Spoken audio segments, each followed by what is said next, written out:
E aí, pessoal, agora a gente vai falar um pouco sobre a seção 4 e 5, ocupação industrial e ocupação garagem, do capítulo 5, que fala acerca das exigências dos dispositivos de proteção contra incêndio, do Código de Segurança e Prevenção contra Incêndio e Pânico do Estado do Rio Grande do Norte. E nós somos o grupo 4, composto por Antônio Lucas, Geraldo Ferreira, João Guilherme, Rafael Francisco e eu, Tiago Gomes. Vamos lá. Inicialmente, é válido fazer esse levantamento de que o Código de Segurança e Prevenção contra Incêndios e Pânico do Estado do Rio Grande do Norte estabelece critérios indispensáveis à segurança contra incêndios, visando garantir meios de combate, tal qual evitar e minimizar uma possível ação do fogo, através de exigências mínimas de localização, arranjo físico, construção das edificações aliadas à instalação de sistemas de detecção, alarme e combate a incêndio. Essas se aplicam a todas as edificações, com isenção daquelas exclusivamente unifamiliares, salvo, no entanto, vilas e conjuntos habitacionais. Com isso, algumas definições importantes no contexto são a questão do abrigo, do agente extintor, a altura da edificação, a altura da edificação térrea, a área de armazenamento, a área de refúgio e a área de risco. Além disso, a classificação dos ambientes podem ser residenciais, comerciais, mistas, públicas e etc., mas nesse caso em específico, iremos tratar de suas ocupações, mais especificamente a 4 e 5, que são a ocupação industrial e de garagem. Olá, ou oi mesmo, o meu nome é Rafael e eu vou falar sobre a seção 4, que trata da ocupação industrial. Antes de falar sobre esse assunto, eu queria dizer que atualmente no Brasil existem 37 normas regulamentadoras que tratam da segurança do trabalho. E uma dessas normas que eu queria trazer para cá era a NR 23, que trata da proteção contra incêndio. Bom, trata-se de uma norma de extrema importância em todos os ambientes de trabalho. As edificações das empresas devem ser devidamente preparadas com locais para retirada ágil dos trabalhadores em caso de incêndio, além de ser obrigatório a inclusão de equipamentos para combater o fogo. É importante também que tenha pessoas que sabem manusear. Bom, falando agora sobre a seção 4, nessa seção, o artigo 10 fala que as edificações classificadas de acordo com o artigo 6. Bom, essas classificações são classificadas de acordo com a sua ocupação, que pode ser residencial, comercial ou mista, ou tipo, tem muitas, mas eu só estou citando essas três porque é o que me chamou mais atenção. Só por curiosidade, essa mista seria a ocupação residencial, mas outro tipo de ocupação. Bom, nesse artigo 6 tem o inciso 6 que fala sobre a ocupação industrial. Bom, que deve atender à exigência de dispositivos de proteção contra incêndios de acordo com a área construída e altura da edificação, conforme o artigo 8. Além disso, essas especificações devem seguir uns requisitos, que seria 1. Para edificações exclusivamente terras, a área máxima de compartimentação será de 10.000 metros quadrados. 2. Para edificações com mais de um pavimento e com altura inferior a 9 metros, a área máxima de compartimentação será de 5.000 metros quadrados. 3. Para edificações com alturas superior a 9 metros, a área máxima de compartimentação será de 3.000 metros quadrados, sendo exigida a proteção por chuveiro automático. 4. As edificações com processos industriais que se utilizarem predominantemente de matéria-prima incombustível e de seus respectivos produtos acabados, como metais, cerâmicas, ladrilhos, cimentos e agregados, serão dispensados de proteção fixas e compartimentação, sendo a prevenção nos locais de risco específicos, como escritório, refeitório, recepção e alojamentos, atendida de acordo com a sua área construída através do sistema móvel e fixo. 5. Para as edificações enquadrada nas condições de inciso 1, 2 e 3 deste artigo, a compartimentação horizontal poderá ser substituída por chuveiros automáticos. 6. Para edificações classificadas no risco B e C, com área construída contínua de galpão superior a 3.000 metros quadrados, terá proteção por chuveiros automáticos. 7. Será exigido sistema de alarme de acionamento manual para todos os estabelecimentos que possuem área construída superior a 750 metros quadrados. Parágrafo único. As condições de compartimentação apresentadas nesses incisos não se aplicam para edificações destinadas à fabricação, manipulação ou depósito de explosivos, líquidos combustíveis ou de inflamáveis, devendo estes locais ter compartimentação máxima de 500 metros quadrados. E agora falando um pouco sobre a seção 5, que é a ocupação garagem, o artigo 11 diz que as edificações classificadas de acordo com o artigo 6º, inciso 7, das especificações de ocupação garagem devem atender às exigências de dispositivos de proteção contra incêndio de acordo com a área construída e a altura da edificação, conforme disposto no artigo 8º das especificações, devendo ainda atender aos seguintes requisitos. O primeiro deles é que as edificações destinadas a garagens coletivas, oficinas mecânicas e serviços de estacionamento, sempre que tiverem área compreendida entre 201 e 750 metros quadrados, além das exigências previstas, será exigida proteção por extintores sobre rodas. E destrinchando um pouco o que eu falei inicialmente, o artigo 6º, ele define o que seria essa ocupação garagem, esse inciso 7, que seriam edificações destinadas à garagem coletiva, automáticas ou não, oficinas com pátios de estacionamento, revendas de veículos, locadoras de veículos e similares. Já o artigo 8 fala que as edificações classificadas de acordo com o artigo 6º, inciso 2, 3 e 4 das especificações, que são ocupações respectivamente comercial, mista e pública, devem atender às exigências de dispositivos de proteção contra incêndio de acordo com a área construída e a altura da edificação. Para ficar mais detalhado, Antônio vai falar um pouco mais para vocês.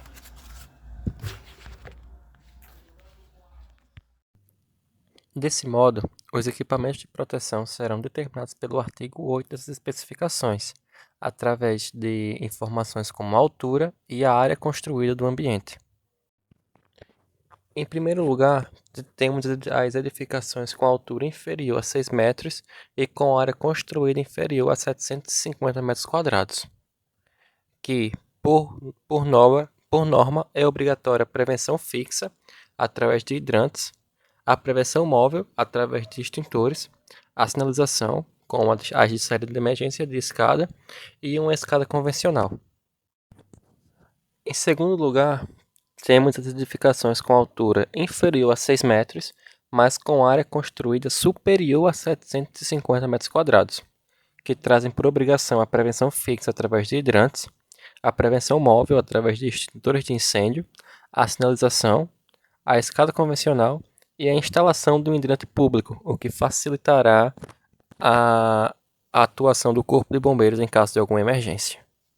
Em terceiro lugar, temos as edificações com altura entre 6 e 15 metros e com área construída inferior a 750 metros quadrados, que trazem por obrigação a prevenção fixa através de hidrantes, a prevenção móvel através de extintores de incêndios, os chuveiros automáticos, os chamados sprinklers, a iluminação de emergência, uma sinalização padrão para saída de emergência ou escadas, por exemplo, e uma escada convencional para evacuação rápida. Em quarto lugar, temos as edificações com altura entre 6 e 15 metros e com área construída superior a 750 metros quadrados, que trazem por obrigação a prevenção fixa, a prevenção móvel, a utilização de chuveiros automáticos, os chamados sprinklers, iluminação de emergência, sinalização, escada convencional e a instalação de um hidrante público. Em quinto lugar, temos as edificações com altura entre 15 e 60 metros, sem restrição de área construída, que trazem por obrigação a prevenção fixa, a prevenção móvel, a compartimentação vertical, o que dá mais segurança ao ambiente, chuveiros automáticos, alarme de incêndio para uma rápida atuação do Corpo de Bombeiros, iluminação de emergência, sinalização, escada enclausurada, área de refúgio, para-raio e instalação de hidrante público. E em sexto e último lugar, temos as edificações com altura superior a 60 metros, sem restrição de área construída, que trazem por obrigação a prevenção fixa através de hidrantes, a prevenção móvel através de extintores de incêndio, a compartimentação vertical, a utilização de chuveiros automáticos, o famoso sprinkler, a utilização de alarme de incêndio, sistema de detecção de fumaça, iluminação de emergência, sinalização, escada enclausurada, elevador de segurança, área de refúgio, para-raios e a instalação de um hidrante público.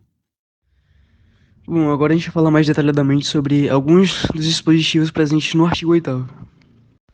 Bom, agora começando falando um pouquinho sobre hidrantes. Os hidrantes são dispositivos fixos de combate ao incêndio.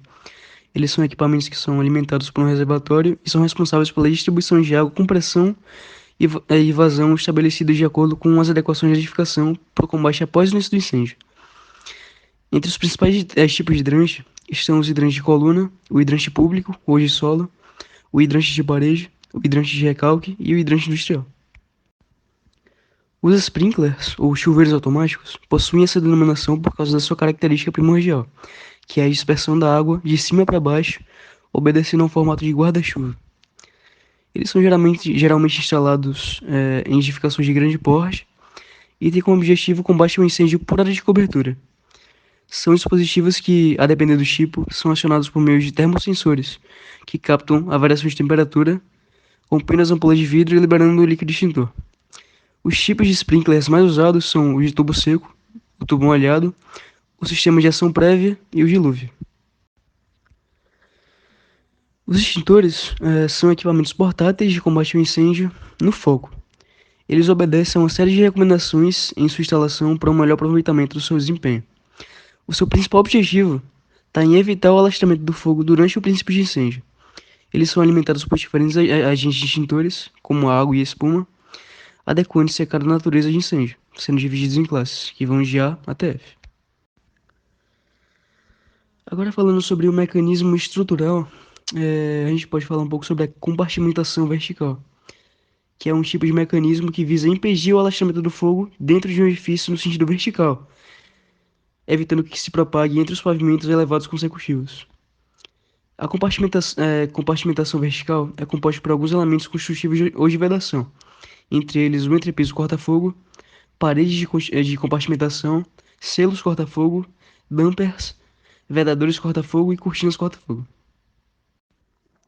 Os sistemas de detecção e alarme são, por muitas das vezes, as maneiras mais eficazes de alertar os ocupantes de um edifício e a ação otimizada do Corpo de Bombeiros. Para uma ação mais rápida, a norma exige que a central de incêndio seja posicionada em um local com bastante vigilância. Para garantir o seu constante funcionamento, essa central deve ser alimentada por duas fontes de energia diferentes, uma fonte principal e outra auxiliar. Toda a infraestrutura de um sistema de detecção e alarme de incêndio deve ser individualizada, não permitindo o aproveitamento do seu potencial para outros equipamentos.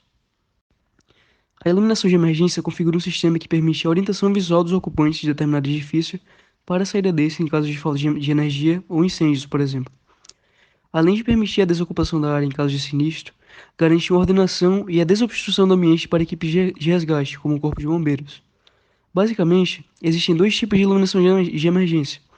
A iluminação de emergência de clareamento, instaladas com o intuito de clarear o ambiente, e a iluminação de emergência de sinalização, contendo orientações através de letras e símbolos. Olá pessoal, sou João Guilherme e estarei dando continuidade ao detalhamento dos dispositivos contidos no artigo 8.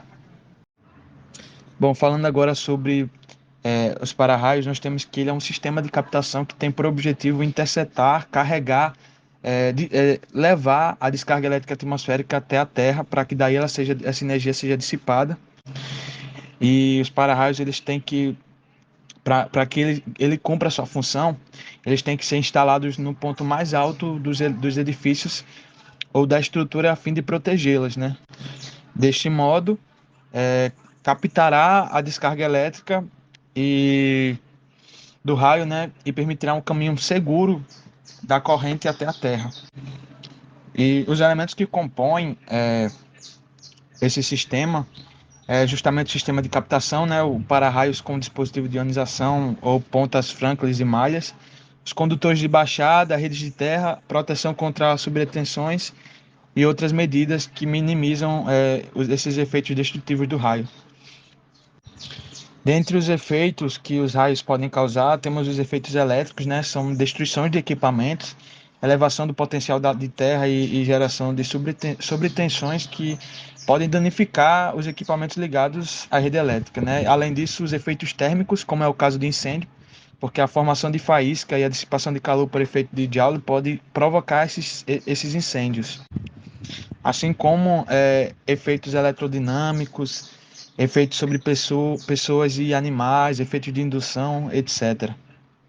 Algo primordial para a segurança contra o incêndio é o enclausuramento da estrutura com paredes resistentes ao fogo e de portas corta-fogo. As escadas resultantes disso aí são conhecidas como escadas enclausuradas. Elas devem ser pressurizadas a fim de que o local permaneça livre de fumaças e gases tóxicos. Esse sistema de pressurização ela deve estar sempre ligado, né, em situações de emergência para garantir que a fumaça não entre no corpo da escada. Assim, quando o fornecimento de energia elétrica da rede pública é comprometido, um gerador ele deve estar garantindo o funcionamento do sistema por pelo menos 4 horas. Ao pressurizar as escadas, na ocorrência de algum incêndio, a ventilação mecânica da escada, devidamente pressurizada, impede que a fumaça se propague pelos andares e pelo seu próprio espaço, assim facilitando a saída de pessoas e evitando possíveis intoxicações que podem levar à morte por asfixia. As escadas deverão atender a todos os pavimentos, obedecendo sempre como saída ao piso de descarga. Deverão possuir corrimãos contínuos em ambos os seus lados, guarda-corpos, iluminação de emergência, sinalização de saída de pisos com acabamento antiderrapante. Cada edificação tem sua particularidade, mas em geral, em edificações com mais de 20 pavimentos, deverá existir pelo menos um elevador de emergência, né, o elevador de segurança. E esses elevadores eles devem obedecer às seguintes condições: ter a caixa envolvida por paredes resistentes ao fogo por 4 horas, ter as portas metálicas abrindo para anticâmara ou hall devidamente compartimentado e resistente ao fogo, caso contrário as portas devem ser do tipo corta-fogo, ter um circuito de alimentação de energia elétrica com chave própria, independente da chave geral do edifício, possuindo assim neste circuito chave reversível do piso de descarga, que possibilite ser ligado a um gerador externo na falta de energia elétrica da rede pública.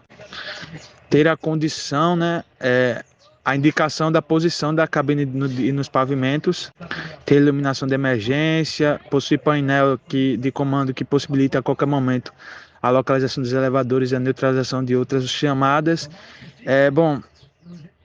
O elevador é um elevador normal, só que ele tem que ser usado em momento de emergência. Sobre a área de refúgio, de acordo com o estabelecido pela norma ABNT-NBR 11.742, a área de refúgio é a área interna do edifício protegida dos efeitos do fogo, destinada justamente à acomodação de pessoas em segurança.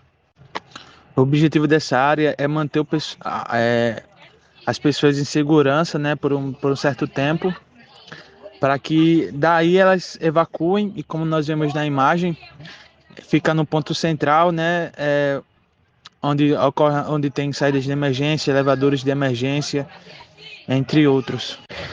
Ela é de suma importância em todos os edifícios, mas em edifícios hospitalares, no caso de incêndio, como os enfermos estarão de macas, áreas de refúgio, elas são de uma importância assim sem igual. Por último, mas não menos importante, nós temos a sinalização, que é primordial, que é de suma importância, né?